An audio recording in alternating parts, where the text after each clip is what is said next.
बिस्मिल्लाहिर्रहमानिर्रहीम अस्सलाम वालेकुम and welcome to the Unix academy. तो जी आज की ये वीडियो बड़ी ही डिमांड पर बनाई गई है because today we will discuss about the presentation. So let's get start with the video. सबसे पहले जो 9th और 10th के स्टूडेंट्स हैं उनका मेन प्रॉब्लम यही होता है कि उनकी पेपर की प्रेजेंटेशन नहीं होती। तो मैं आज आपको कुछ टिप्स बताऊंगी जो कि बच्चों आप फॉलो कर सकते हो। सबसे पहले जब आपने पेपर सॉल्व करना है तो मेन हेडिंग जो आपने बिल्कुल सेंटर में प्लेस करनी है that is a subjective part, क्योंकि आप सब्जेक्टिव पार्ट कर रहे हैं तो आपने उसको वही लिखना है। फिर इसके बाद आपने शॉर्ट क्वेश्चन वाला अगर आपने पहले अटैम्प्ट करना है पार्ट तो आप लिखेंगे पार्ट 1, ठीक है। जिसके बाद आपको पता है कि पार्ट 1 के भी आगे से 3 पोर्शन होते हैं 2, 3 और 4, अगर ये साइंस का पेपर है तो जो भी आपने क्वेश्चन सॉल्व करना है, जैसे क्वेश्चन नंबर 2 है तो आप क्वेश्चन नंबर 2 की हेडिंग देंगे।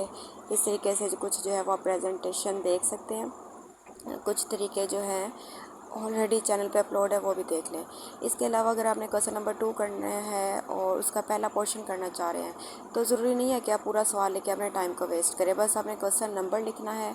लेकिन ये ध्यान रखना है कि जो आप क्वेश्चन नंबर लिखेंगे वो पेपर पे जो क्वेश्चन नंबर मेंशन है वही लिखना है। इसके अलावा बस हेडिंग दे देंगे उस क्वेश्चन में क्या पूछा गया और उसका आंसर लिख दें, ठीक है जी। अगर आंसर आपको आता है तो ज़ाहिर सी बात है आप बड़ी जल्दी से लिख लेंगे। उसके बाद जो भी आपको क्वेश्चन पूछा गया उसकी आपने एग्जांपल लाजमी देनी है, बेशक एग्जांपल पूछी है या फिर नहीं पूछी। लेकिन इन केस अगर एग्जांपल आपकी बुक में नहीं दी हुई तो आप उसकी जगह कोई टाइप वगैरह भी लिख सकते हैं। जैसे ही आपका एक शॉर्ट क्वेश्चन पूरा हो जाए तो आपने नीचे लाइन लगा देनी है। जैसे कि आप वीडियो में भी देख रहे हैं कि जो भी क्वेश्चन पूछा है आपने उसकी एग्जांपल लाजमी देनी है, नहीं तो आपको 2 नंबर कभी भी उसके पूरे नहीं मिलेंगे, ठीक है जी। तो जैसे ही आपने क्वेश्चन नंबर 2 का पोर्शन कर लिया फिर आप क्वेश्चन नंबर 3 स्टार्ट करेंगे। जितने क्वेश्चन पूछे गए हैं उसको सॉल्व करेंगे। हर क्वेश्चन के बाद लाइन लगाते जाइएगा। बहुत सारे पेजेस होते हैं तो वो एक्स्ट्रा बच ही जाते हैं, लेकिन आपने अपनी पेपर की प्रेजेंटेशन पर मेन फोकस करना है। तो अब आते हैं लॉन्ग क्वेश्चन की तरफ। तो लॉन्ग क्वेश्चन जो है वो पार्ट 2 है, दैट मीन कि आप बड़ा करके उसको पार्ट 2 लिखोगे।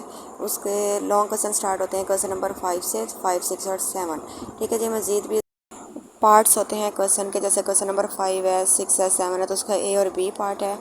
अगर आपने क्वेश्चन नंबर 5 चूज़ किया है तो उसका ए और बी पार्ट दोनों करेंगे तो आपको 9 नंबर पूरे मिलेंगे। तो इस तरीके से आप प्रेजेंटेशन अच्छे से करें पेपर की, ताकि आपको एग्जामिनर जो है वो नंबर अच्छे दे दे। तो आपने एग्जामिनर को ऐसे पेपर देना है जैसे पकी पकाई खीर है, उसको पढ़ना ना पड़े इतना गौर से, बल्कि वो हेडिंग दे के आपको अच्छे से number they they. Thank you so much for watching the video. Subscribe the channel please. Thank you.